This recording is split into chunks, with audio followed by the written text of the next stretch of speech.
sort of modified various different jumps and bumps around the place. Well, it's something I'm used to seeing in LMP cars, but to make a GT take off, the amount of speed and air that you need to gather underneath the car is quite extraordinary.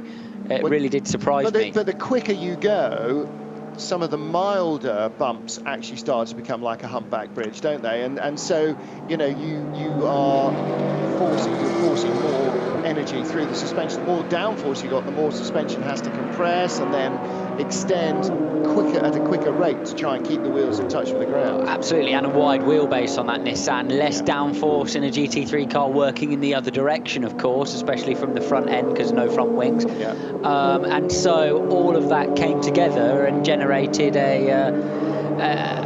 they got into an area of physics that they never really planned for, and off she flew. But yeah, they've sorted that area of the track out now, and luckily all was good. I mean, it's never nice to see, and you like to think that people could come and watch motorsport and not be in that kind of danger, but you know, it says on the back of the ticket that it is. Exactly. It is dangerous. I mean, a real freak accident and absolutely tragic for everybody involved. But as you say, they did react very speedily, and it seems to have done the job. Lots of cars peeling into the pit lane at the end of what might be their 5th or 6th or 7th lap, or depending on how many times the leader has shot by them. Race still being led by the 62 Porsche. It still shows the Renault as the race leader, but it can't be because he came in with that puncture, so he will have definitely lost the lead on the way back in. Code 60 still out at Klostertal.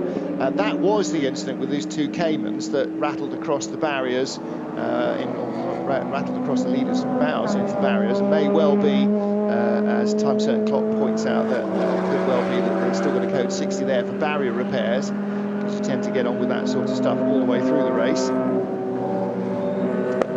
So the 62 Porsche, wait to see when that comes into the pit lane. I'm going to see if I can find it now on my GPS. The Aston Martin, by the way, that we saw, the N24, that's been run by the Aston Martin Test Centre, which is just outside the circuit, one of many manufacturer facilities there. Haribo Mercedes, the number 8 car, still very much in the running for this, and as you said, their shorter first stint means that they also had a shorter pit stop, and so they sort of won all the way round on that first stint. Now, whether that comes back to bite them later in the race or not, they're obviously very clever at running these races, so they will have a very definite plan in their head, and it may be that they've come up with a smart bit of strategy. The guys that run this car are by no means rookies at this business. Very experienced team, and they run it very well indeed. So Lance David Arnold started the race, stays in the car as far as I can tell. Mario Farnbacher and Danny Juncadella are the other two drivers who will be taking part in the race. Hour and 15 minutes in, and the number 8 Mercedes drops through the carousel, makes it look as though it's a very trifling piece of track indeed. The mini carousel, and then back out onto the back straight. Now, just admiring how stable that number 8 Mercedes is. They're notorious for being stable anyway. The new shape having a little bit more front end than the old one did. I drove the old one at the Spa 24 Hours a few years back, and it was a little bit understeer city, but the new one nice and sharp. But they've clearly understood car and track very nicely here, dropping into the carousel over the undulations. Sorry, the mini carousel over the undulations, and the car did not move an inch underneath Daniel Juncadella. So there, and you can see as it comes through the final chicane, the confidence with which he can apply steering into the front end of that Merc is exemplary. Now I think he's going to take the lead as he crosses the line, because I think the 62 GT America Porsche just peeled into the pits in front of him. Somebody's shown the black and orange flag for damage. 911 behind the number 8 car by, what's that, 4, maybe 5 seconds. So number 8 comes across the line. It still shows 62 in front, but he is in the pits, I'm pretty certain of that.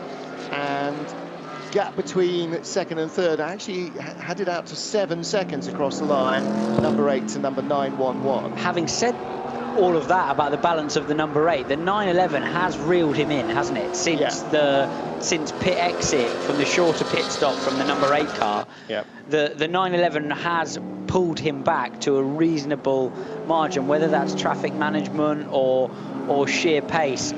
Kevin Estra taking over driving duties in that 911 car looks like to be moving through the traffic very nicely indeed, and showing every bit the same confidence in that car that Michael Christensen was when early on, absolutely ringing out the curbs through turn 12 of the GP loop, and then heading off through the kink up to the faster chicane they use to go out onto the northern loop.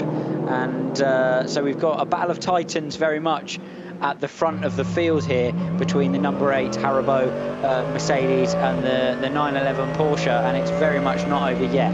Yeah, number 8 just exiting the Hatzenbach section, heading up towards Schwedenkreuz, and again carving his way through slower traffic. I mean, everything basically, including the Renault RS01, is slower traffic. Renault is back out after its pit stop. And I have to say, the time that it lost, where is it now? They're already out at leaders at Schwedenkreuz as the Renault comes across the line. So he's lost about a minute with that puncture, probably a minute and a quarter.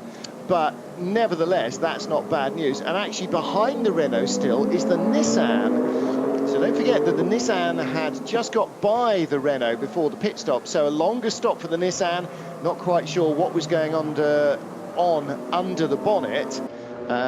It's its first race, but I'm sure this car will have done an awful lot of laps around the Nordschleife in testing and other places. So it's not as if they built it and this is the first time it's been rolled out. So Mikael Krum behind the wheel.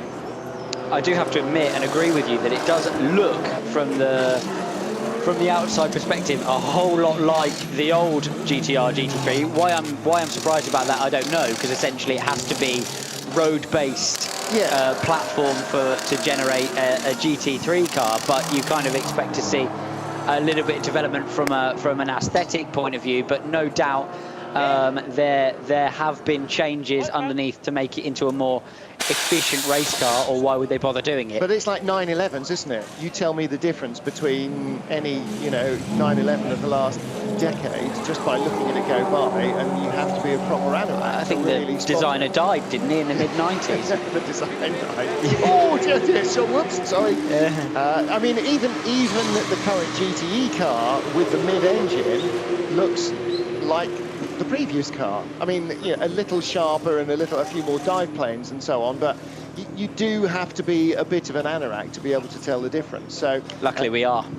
Yeah, not that much. A bit of an anorak rather than a hell of an absolutely, anorak. Yeah. Shine Motorsports BMW being held, and that was the leader, wasn't it? As I recall, in the BMW Cup. Yeah, and the reason he was being held there, again, length of stint versus length of pit stop, they are directly correlated. So fuel was done, tyres was done, driver change was done. He's all sitting there buckled up, engine running, ready to go, but not allowed to go out until he served the minimum time. And in fact, second place in class that was right with him has just come out of the pits as well. So 666 heads back out, and I think you're right, that was the last time we saw them at any rate. I think that was the car that was in the lead of the BMW M235i Racing Cup class, the Team Scheid car. Thomas Jaeger, not that Thomas Jaeger, and Rudy Adams, who is in fact that Rudy Adams. Extremely debatable, in fact, the leader of that class, wasn't it? And yes. Fluid. Depends when you saw it. Exactly. It was slightly quantum. It wasn't, the leader of that car didn't exist until you watched. Schrodinger's Cup leader. Exactly. He's either leading or not leading, and if you can't see him, you can't tell. Yeah, it turned into a wave somewhere around the carousel. But the leader certainly more certain now as he heads back out onto the northern loop is definitely this day glow and blue 666. Or the car that we saw the last time we think we saw him as the leader, maybe on his way back out. We might have to interrogate the timing screen a little bit closer. So to reiterate, completely not clear, the leader. Exactly. Awful lot of good teams, though, in the names that you will recognise. Sorg Rennsport with 3 dogs in this fight, Bonk Motorsport with 2, Mikael Schrey, who's also driving something else, is driving 691, and Mikael Bonk is driving 700. Who else? Falcon Horse Motorsport have got a couple of cars in it. Frickadelli Motorsport have got a couple of cars in it, or 1 car in it at least. Team Adrenaline Motorsport have got 1, 2, 3, 4, 5 cars in it.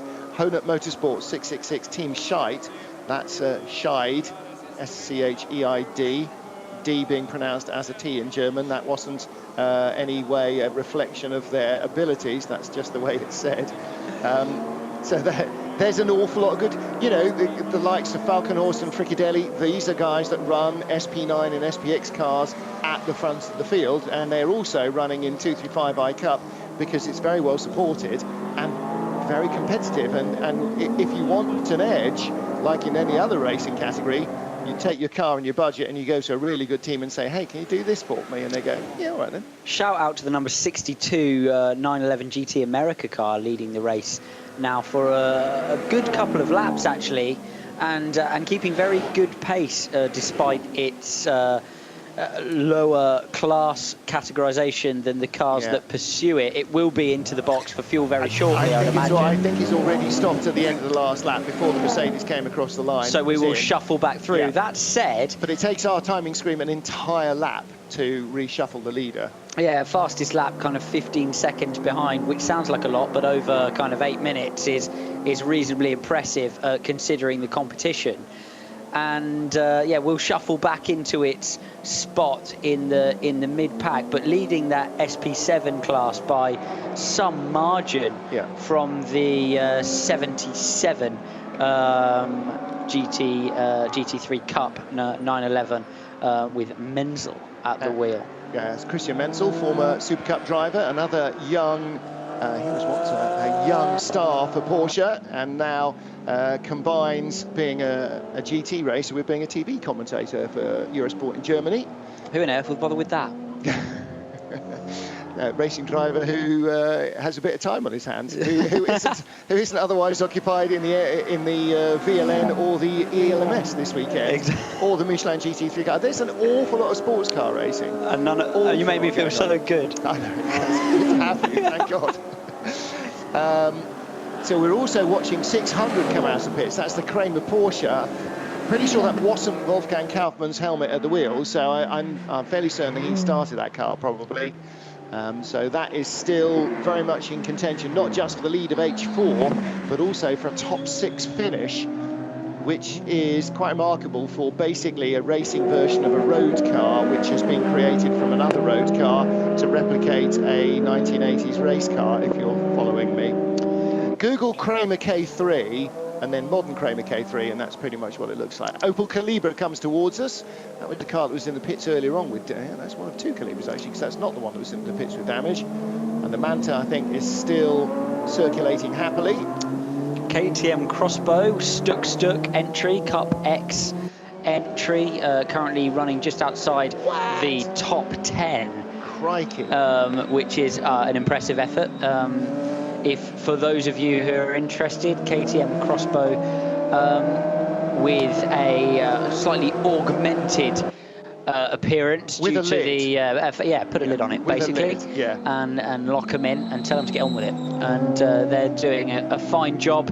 Fastest lap so far of 8:31. So they're managing to lap within 30 seconds of a lead GT3 car in a KTM Crossbow. That's pretty scary. I think that's getting on with it. And the GT4 Crossbow is rev limited to about 9,000 RPM. I mean, it's a long way shy of where it could be just to meet GT84 regs. Camera's picking out car number 840, which is a mundane grey-looking Opel Astra with red, dark blue and light blue stripes down it, which everybody recognises as BMW M Sport stripes. It's got big number 40 on it. It's the 40th anniversary of Opel Motorsport, I'm assuming then. Volker Streising, one of the drivers, as the leaders are again nose to tail. The 911 has cut what was a 7-second deficit last lap down to a 1 car length deficit this lap. And as you rightfully predicted, Martin, with the fuel now equivalent between those two cars, and running on similar strategies. The 911 is proving quicker as he has a little bit of a look through turn 12 of the GT loop around a Renault Clio, which balked the leader slightly, but luckily for the number 8, balked the second place man even more. Heading off through the fast chicane back out onto the northern loop, and yeah, Kevin Estre looking very much a protagonist for the lead here as he looks around the outside through the left-hander onto the Nordschleife and back out into the scary bit for another lap. Through the hats and back they come. The big bella of the Mercedes V8, its nose just in front of the Porsche. And the question now is when and if the Porsche gets in front, which it's possibly not going to do on the Nordschleife, how quickly will it vanish? Number 8 car being very good in traffic indeed. Lance David Arnold really opening up the opportunities to get through the slower cars in front of him. But it does mean, because the Porsche is right there, basically the two cars go through as one into almost any gap. And it only needs a decent run down Dottinger maybe for the 911 to get by. The question is, does he have the straight line speed? And that seems to be, he can close, but he could do that for the first 5 laps while the Mercedes was right in front. He couldn't get by, Alex. Yeah, down into the slow zone they go. But that long wheelbase Mercedes does move through the air, depending, of course, on BOP as well as to how exactly the two cars are managed in that way. But it does seem, yeah, very much like the Porsche has that nimble maneuverability, potentially a little bit more curbability, but maybe lacks then in terms of straight line speed. I think the traffic's going to be the key in terms of getting past. That there are options in almost every single corner to thread the eye of the needle. There are also options in every single corner for Kevin Estre to wipe straight into the side of the Haribo Mercedes, which he needs to avoid doing with 2.5 hours left to go in the race. So again, time biding is required. He looks like he has the faster car underneath him, and he knows that his teammate's quick as well. So he doesn't need to do anything rash here, Kevin Estre. I think he just needs to sit there and let the opportunity come to him. But there may only be one opportunity which he will need to take. So as always, that balance of aggression and discretion will be required as they run down through the foxhole. We're on board on the live stream with the number 8 Mercedes GT3 as he finds number 8 Mercedes GT3 sized gaps through the traffic and nothing more. Barely. Yeah. He's got both his door mirrors still, but not by much, I don't think. And he's screaming, "Don't pull out" at the Porsche Cayman GT4. Do you know what? And when you're sitting here watching, you're doing exactly like, no, don't do that, just like you do in traffic. And I wonder whether racing drivers actually do that. Yes, we do. You do. All right, good. It's not just the billies that do that. Don't do that. Oh, you've done it. That's just the world of road. Yeah. especially in a race like this where, you know, when you come to the WEC, it's all nice and pretty and there's nice flashy lights and everyone in the GT cars is either a pro or an extremely competent amateur. So essentially, you know they're basically going to get out of the way, and if they get in the way, they've done so on purpose because they're saying to you, "Hey, Alex, how are you expecting me to turn into that corner with you diving up the inside? You need to be chilling out a bit." Here, there's going to be at least 2 of the 10 cars you pass in every section who don't know you're there, who just plain do not know you're there. And well, they're billies. They're billies like me who are just out there for, you know, fun in their own class and in their own car with their mates. And so, yeah, they're not professional drivers and don't have that anticipatory ability, I'm afraid. And you know what? They're more than welcome on the racetrack because racing's for everyone, and we love the fact that that's the case. And as professional racing drivers, it's our job to look after them, not their job to look after us. So, no, it's the way we have to see it. It's the way we have to see it. Absolutely right. You know, essentially, you look at this environment, and those guys are what keeps the what keeps the sport going, and we can't just pretend they don't exist. Although we do try, and if we had on the apex of wherever, if we had a disappear button, I'm sure we'd use it. But we're supposed to look after those guys. Thanks to Right Turn Lover, who pointed out this NGK Ferrari we've been harping on about with the duct-taped front end is not a GT3 car, as I now see. It's a souped-up Cup car version, the number 139. That's the leader in the SP8 class, and I was just looking for that. Actually, that is currently in 19th overall, and second in SP8 is miles away, absolutely miles away. So that car with a very comfortable lead. Other cars in SP8 include the Aston Martin Vantage GT8 that we saw, Conrad Motorsport 911 Cup car, a couple of Lexuses, an RCF and an ISF rather, and the BMW M3. So that's a proper catch-all group. Aston Martin Test Centre car with Alex Kolb, David Tillenius and Vincent Kolb, pardon me, driving the car. So that was the one that we saw being harassed by that Seat TCR car. Time certain clock pointing out to me that there was a code 120, but when I said at the start of the race that there hadn't been one yet, which means that I was wrong, but also means the first one wasn't my fault. So I'm happy about that. But the big code 60s, they were definitely your fault, because you mentioned that there hadn't been any, and then suddenly there was. Well, you know, but that's like saying it hasn't rained in Germany. It will rain in Germany. It's just a question of when. The fact that it's saying it hasn't is pretty much like the weather forecast is saying you can leave your umbrella at home. The camera crew picking out the Foxtail Manta at Foxtail Manta. They're not tweeting, so clearly whoever handles their Twitter account is currently at the wheel. This is the Strycek family car, isn't it? Volker Strycek and his family have run this car. This is the one that we saw having some fairly rudimentary restoration work. It got shunted very heavily up the back bumper in the N24, and they took to it with a 10-pound sledgehammer and a plank of wood to spread it as they were in much the same way that rally mechanics would in days of yore, to straighten out the back so they could then get the boot lid shut, which has the purely academic rear wing attached. Possibly not purely academic, but fairly likely, I would think. Right Turn Lover also pointing out that the KTM Crossbow GT4 in Cup X class is not a GT4 KTM Crossbow, despite being called the KTM Crossbow GT4. It is a more developed version. So basically what they've done is thrown away the 90 kilos of weight and removed the rev limiter that you have to have in GT4. So now it's quick as and a lot lighter, and therefore the Stuckey brothers, who are in 11th, they were previously, but they are now in 12th. Having a run of it.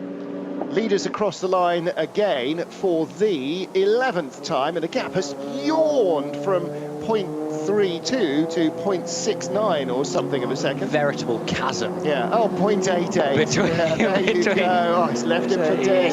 It's a speck now in the mirror of the number 8. But it does show exactly what you were suggesting on the previous lap, which is the Porsche can get all over the back of Mercedes everywhere, and then on the Dottinger, the Mercedes picks up its skirts and just opens enough to stay out of DRS range. Which is critical, you know, because the rest of the racetrack is traffic. Yeah. And that, the moment where you have to go from kind of maybe 80 miles an hour in the last kink, where you've passed your last Renault Clio Sport, and then and get off down the straight, sit in the toe, and make the move then into GP turn 1, it is not available to Kevin Estre in the 911. So he's going to have to get inventive, and with invention comes risk, and with risk comes potential damage, etc, etc, etc.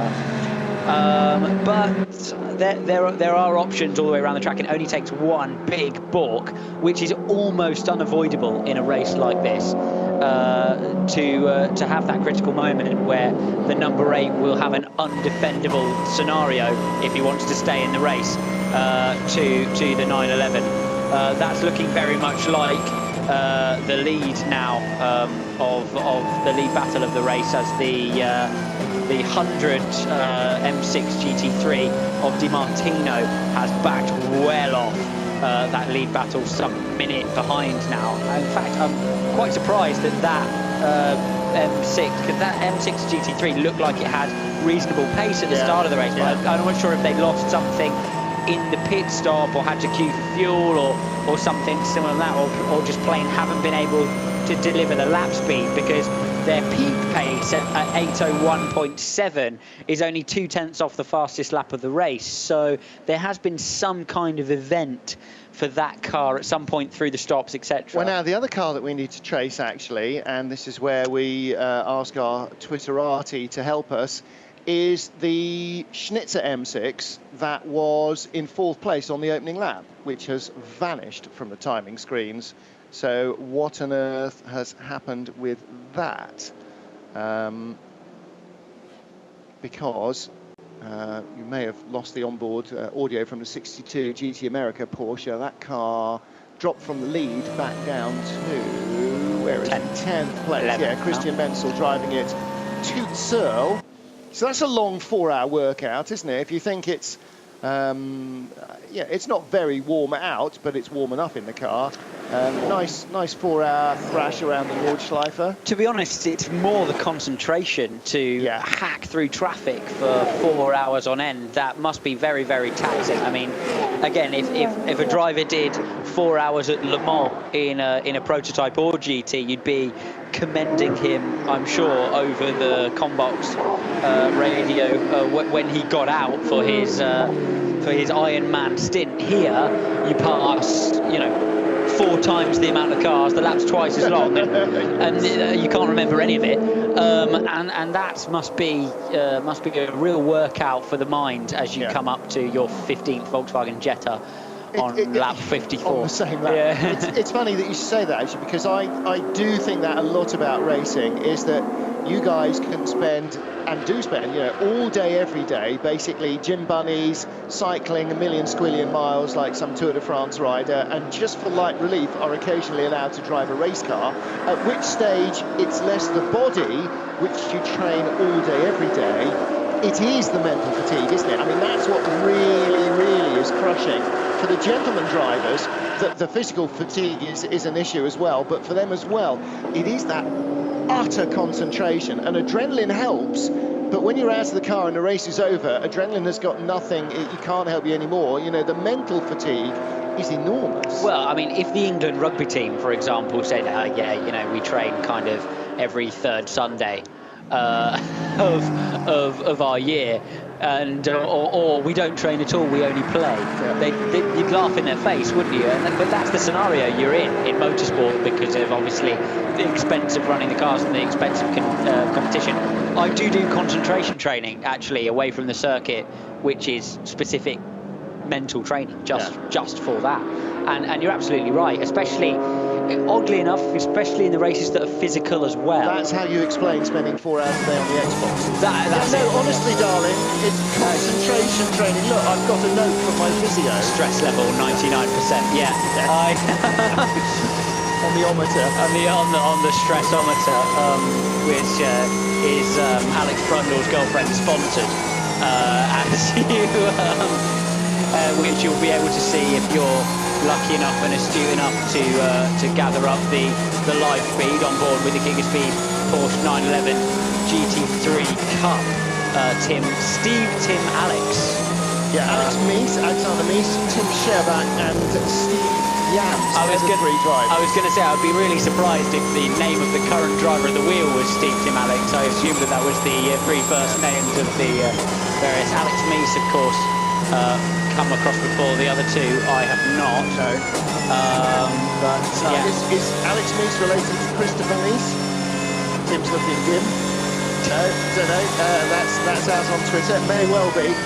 Leading the Cup 2 class, number 1 car, and for those of you who can hear the audio in the background, the reason that he slowed right down is because he's just got to the 120 zone, and he will slow down further as he gets to the code 60, the 60 zone, which is on the run still down to Arnberg. And the reason for that was there was a car off in the barriers on the right-hand side, just as you crest the left-handed rise on the run down the hill towards Arnberg.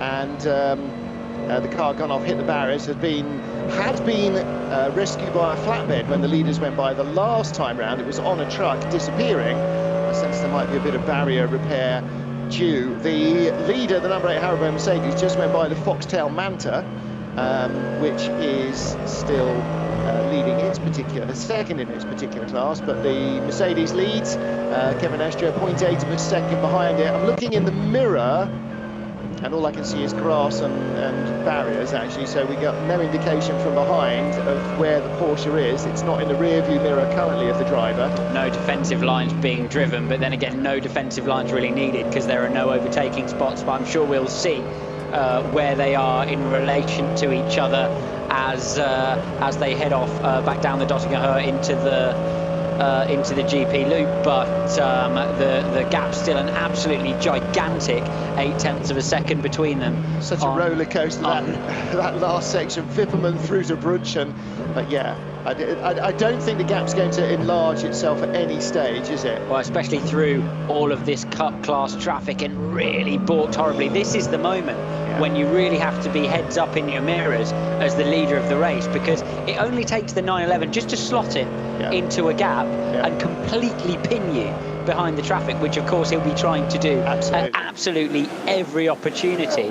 And here we see, still nose to tail then as they head off down the back straight. Right, now the cameras have picked them up just as they came out of Schwalbenschwanz onto the Dottinger Höhe, and there is about a 2-car length, but the Mercedes is pulling out. The Mercedes is pulling away. The Porsche is in the slipstream.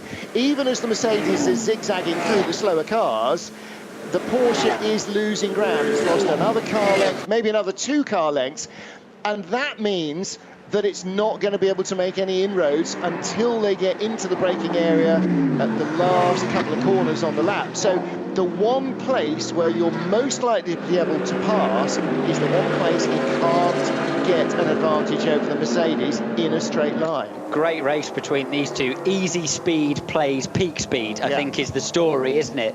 Mercedes is stable, can do that every lap, has the straight line speed, as we see. Estre challenging down the outside. That's not going to happen. Mike cut back for the run into 2. There's a Porsche Cup car on the inside, and that was what Estre was hoping, was that the Mercedes might get boxed in behind the Cup car, and he didn't, so they sweep round the 2 left-handers in the Mercedes arena. Mercedes still in front as they turn right. And so the Porsche, and again, you know, for the chaser, Kevin Estre in this instance, it's exactly as it was in Austin, Texas last week. It's looking for the chink, the little bit of daylight that gets you a chance to get your nose down the inside. But this is the thing, I mean, drivers harp on the whole time about balance and confidence in the car and all this kind of stuff, and I sense a little bit when we talk about that of Rolls eyes, just go fast, kid. But when you do have confidence in the car and good balance, even if the guy behind you is quicker, you get into this situation where I can go launching down the outside of 2 round a Porsche 911 GT3 Cup, and I'm sure that I'm not going to spin off, because I know I've got a balanced car that I can, pretty much whatever happens, I'm going to catch it. If you don't know that behind me, even if you can do a faster qualifying lap, you're going to lose time, and I'm not.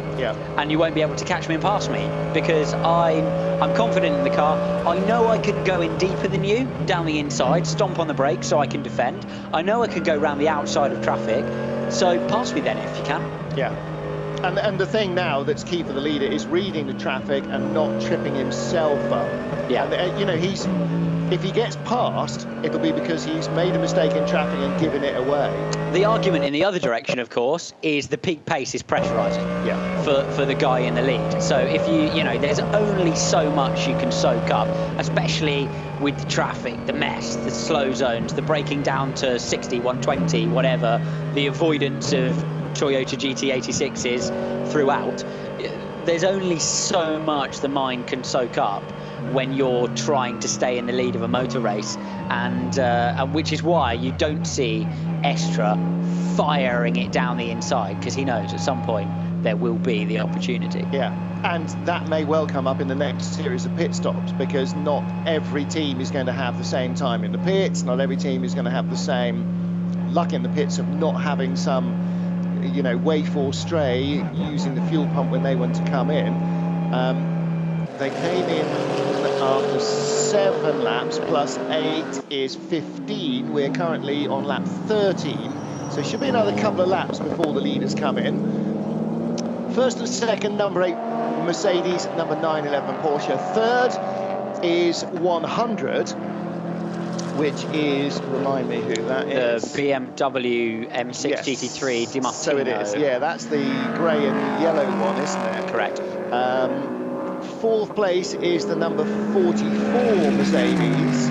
Fifth place is the Renault RS01 that was in third. Sixth place is the 36 BMW M6 that started. That's a Falcon Horse Motorsport car, started by Jordan Trevisan. We didn't see that stop, so, but I would assume there's been a driver change. And has that Mercedes? No, that's just Cameron's just picking up the battle between the number 44 Mercedes and the Renault RS01, which is very close behind it again. Going very quickly now after recovering from its puncture, so obviously not too much damage for that car after the rear left puncture that it carried pretty much the distance of the Dottinger down into the pit lane, even from after we picked it up, so one would suspect even further than that, as Alex Mees continues to pilot his class-leading number 1 Porsche Cup car through the final section of the lap.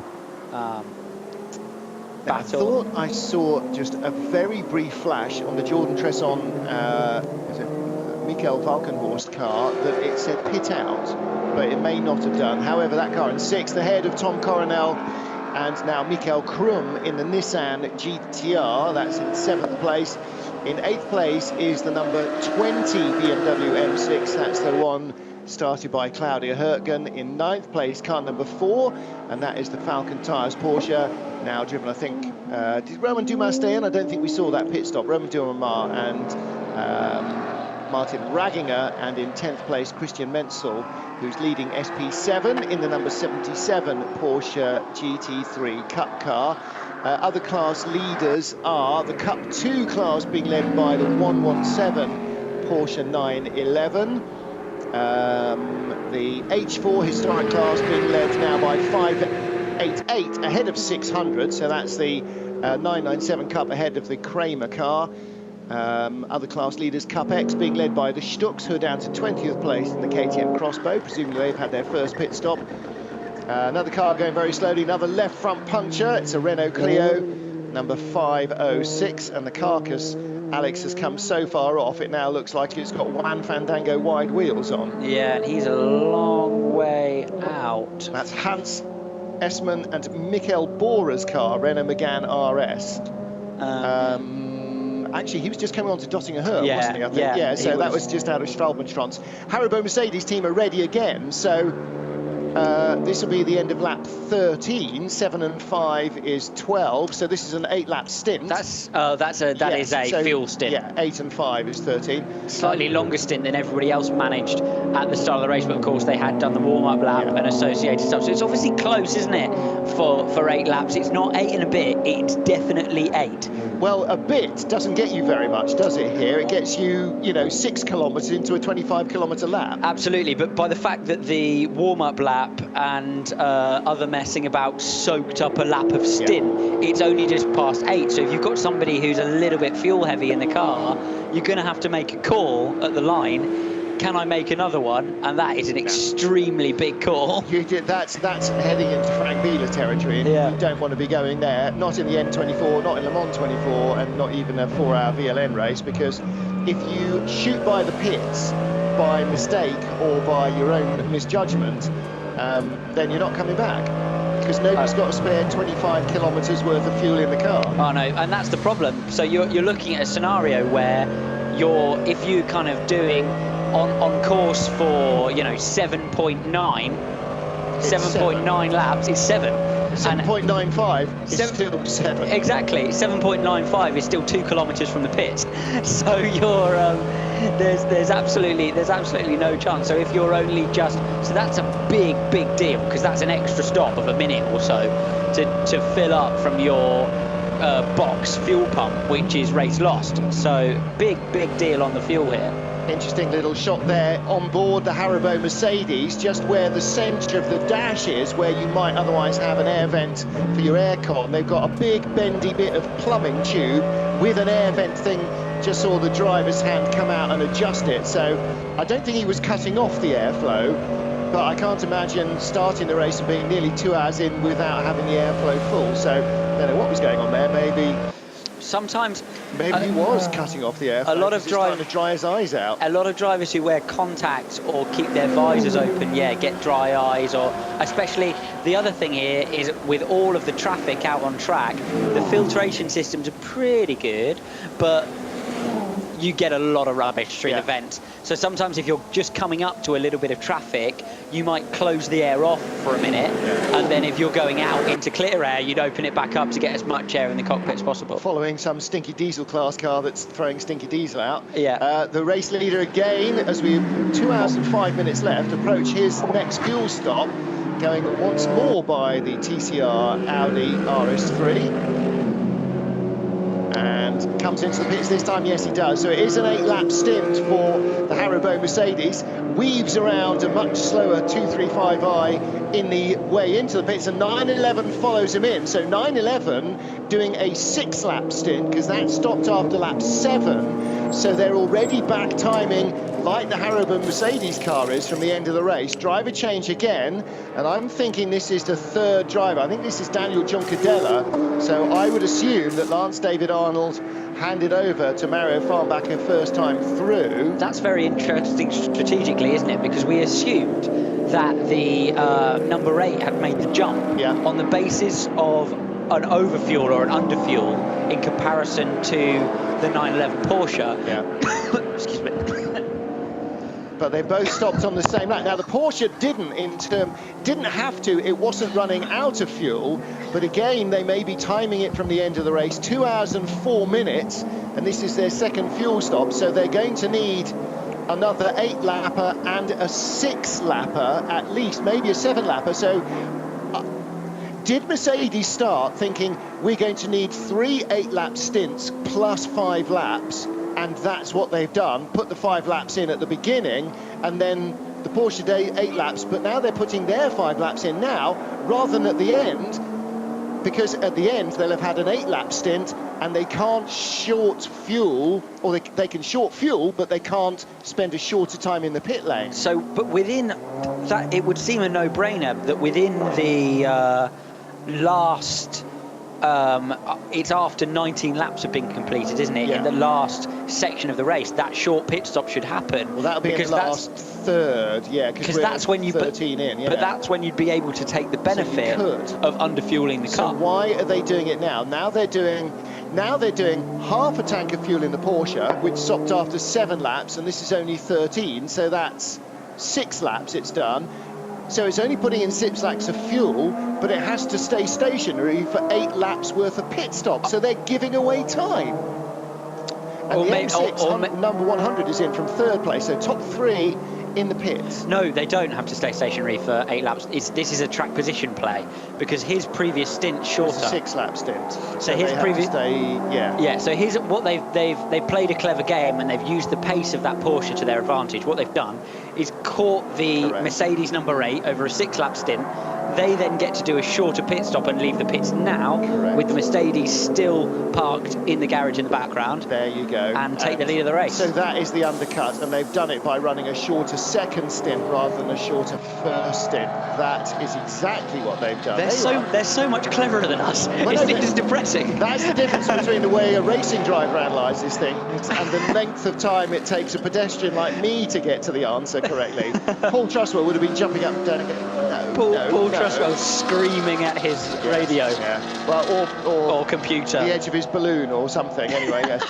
Happy birthday, Paul, by the way. Out comes the number 8 car now, so it's lost 10 or 15 seconds probably to 911. So this is going to answer our question now.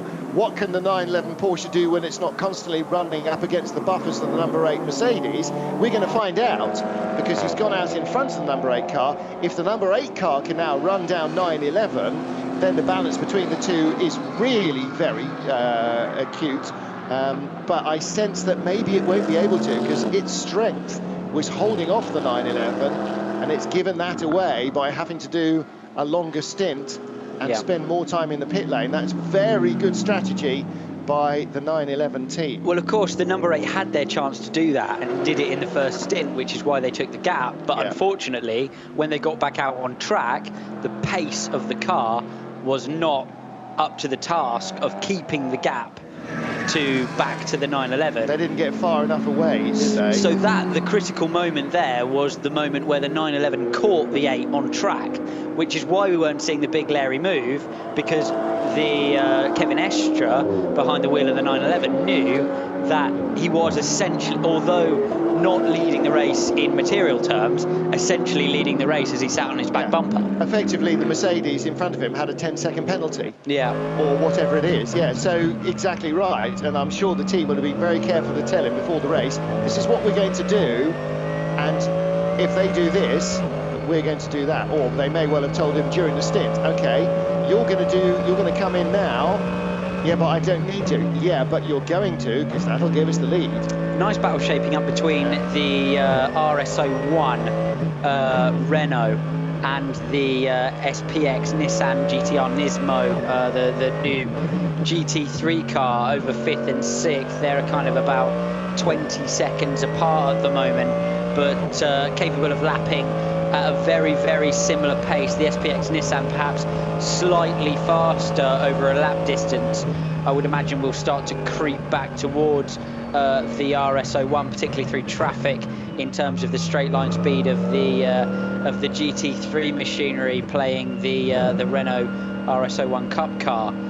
So that'll be an interesting one to watch. It's been a nice recovery from that RS01, hasn't it, actually, considering the length of time it dragged a tyre carcass around on the way back into the pits. Clearly no damage or no performance affecting damage as well for the SP9 Porsche 911 GT3R of Romain Dumas, now I believe driven by Raginga, which appeared to have some kind of issue on the warm-up lap. I noticed that warm-up lap, they were going green while almost half of each starting group was still basically strung back to the Dottinger Höhe through the final chicane. So whatevs, we only care about the leaders. Exactly. but the fact that people kind of have little nudges and get biffed and try and kind of gain an advantage at the start is hardly surprising given that concept. But you know, Rubbins Racing and all that, I'm not complaining. Exactly right. I was just going to point out, right turn 11 said by helmet colour, he thinks that Danny Juncadella was getting out and Mario Farnbacher getting into the Haribo Mercedes.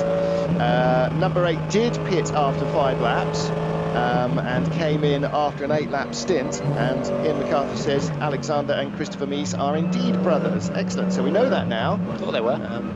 Well, it's not the most common German name I've ever heard, but on the other hand, not necessarily uncommon. Real tough stuff now. Out on circuit traffic strung all around the track as though it wasn't already, but there's absolute regularity now to absolute certainty that you will catch something every corner. Yeah, and several somethings often. Yeah, the number 8 stringing its way down through the last part of the first sector, out through the fast kinks in the middle of the lap. And still battles going on. SLS GT4 we saw earlier on balking the leader heavily. Didn't quite catch the number of that being pursued. 84. Yeah, it was. I think it was the 84. Being pursued by the 5. That's the H4 Cup leader, isn't it? So it's the H4 Cup leader is 21st overall. Oh, he's just moved. He's now down to...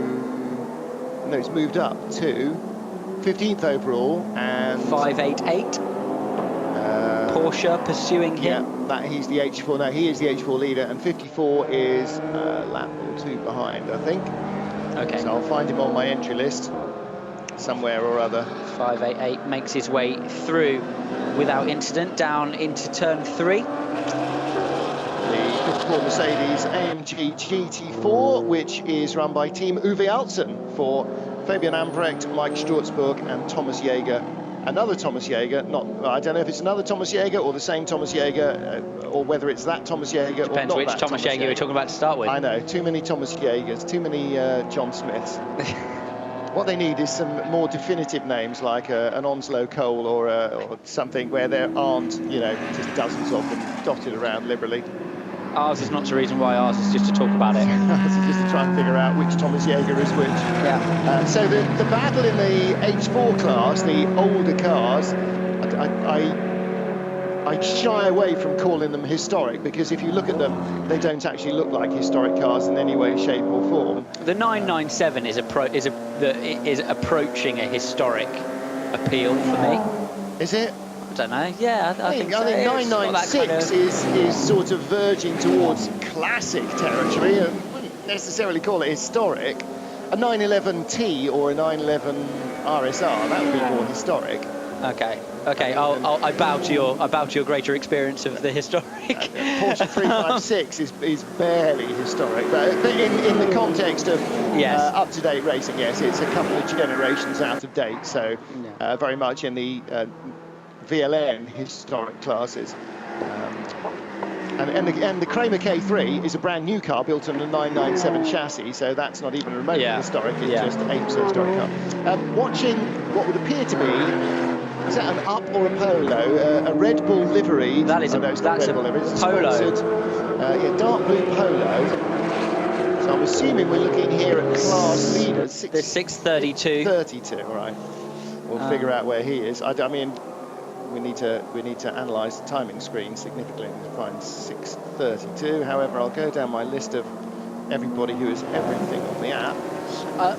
On his own, I believe, in the lead of the SP7 class, is Menzel driving his GT3 Cup MR, Porsche 911 GT3 Cup MR. Does he have a co-driver? Is that the class for GT3 Cup car driven by one driver called Christian? I think it must be. Well, I think have a co-driver.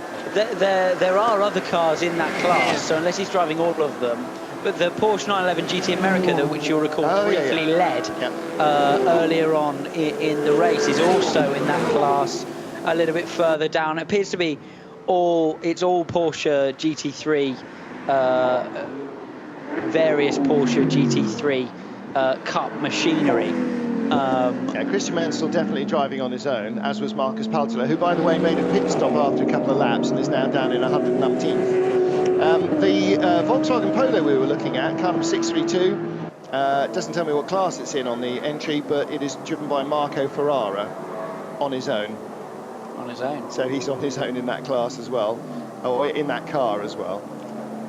So I'll try and find, I'm assuming he's in some SP3 or 2T or something, 632. Do they have turbocharged Polos? Don't think they do. It's going to take a while, because we're now down into the nether regions of the entry list. Change at the top of the timing screens. I'm not sure if this is a glitch. I don't think it is. We've got the Renault RS01 back to the top, so that's as a result of the pit stops from Estra and... yeah, because they did a 5 and a 6 lap stint, or an 8 and a 6 lap stint. So the Renault is doing 2 8 lap, or a 7 and an 8, which is 15. So it'll be in at the end of this lap, or not at all. Bringing Coronel and Crum back into the hunt as well. Except they'll come in this lap. Exactly, as well. very briefly. At the front, but there's a reasonably big gap now extended between our two dueling dragons at the front, the 911 Porsche and the number 8 Mercedes. So that stint time to minimum fuel time play has played into the hands of the number 8 Mercedes absolutely beautifully, as we see the Falcon tyre Porsche pitting for some Falcon tyres. Romain Dumas gets out. And some fuel. We still had Romain Dumas in that car, yes. So that looks like, to me, that looks like Romain Dumas in car. Right, yeah. So I suspect that was Ragginger getting out and Romain Dumas getting back in. Romain Dumas, of course, starting the race in that car. So we flipped and flopped and then flipped again back to Romain Dumas. Fuel going in and plenty of time to plug in and download as well. It wasn't his last Porsche outing in a rally car. He's doing that as well. He did last World Rally Championship round or the last European Rally Championship, I can't remember. I think last World Rally Championship round he did in the Porsche rally car. I know he did the Pikes Peak stuff. I didn't know he does all sorts of bits and bobs, yeah. Rally stuff as well. But last 9/11 outing Porsche as opposed to Porsche outing Porsche. One of my weekend by weekend competitors in the World Endurance Championship for Alpine occasionally when Nico Lapierre can't make it because he's in the Toyota, and a fine and versatile pilot.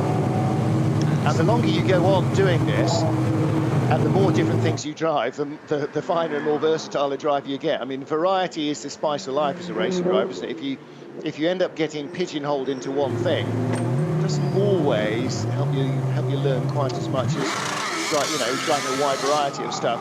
You've got to develop. I mean, there are things you learn everywhere, and it's amazing how much different experience is required to perform what in kind of most of the time is a incredibly simple activity. But I've tested touring cars, I've tested single-seaters and race single-seaters and race sports cars and race GT cars, and I think I use something from everything every day when I jump in what I'm racing now, which are fast prototypes. There are techniques and understandings that you learn testing a touring car on a windy day around Snetterton that you can apply. Interesting that Falcon tyre Porsche has duct-taped, slightly snarled front end. Oh, of course, that was the one. That was the ding on the warm-up lap. So they've obviously decided to. However, what colour is the Falcon Porsche? What colour is every Falcon car ever? Turquoise and mid-blue, right? Yes. So they got some sort of horrible bile green tack tape that is neither blue nor green, and it's. How would you not have tank tape of the colour of your paint? Gap in the market there, Martin. Yeah, definitely. They might be good on strategy, but their tank tape buying abilities are limited. Like this time next year we'll be millionaires. This time next year, Rodders. Certain clock says 120 now gone for 188 at Carousel. Okay, so the Carousel is clear. The Caracciolo Carousel, it was car number 188. They do need to sort out their entry listing and have different sorts of entry lists. One that's genuinely numerical as opposed to numerical in class order. 118, was it? 188. Talks amongst yourselves. Alex is watching the pictures while I scroll endlessly down an entry list. Yeah. How is the Aston Martin GT4? Further battling before the Porsche 546, I think it was. Pitt, BMW Z4, the old shape GT3, fantastic car that is. Everybody raved about that car, and it's a great looking car as well. It's another different shape. I'm not saying that the M6 isn't a different shape. It's just Z4 looks a bit more Cruella de Vil. Long nose, cockpit right at the back. It looks more sports.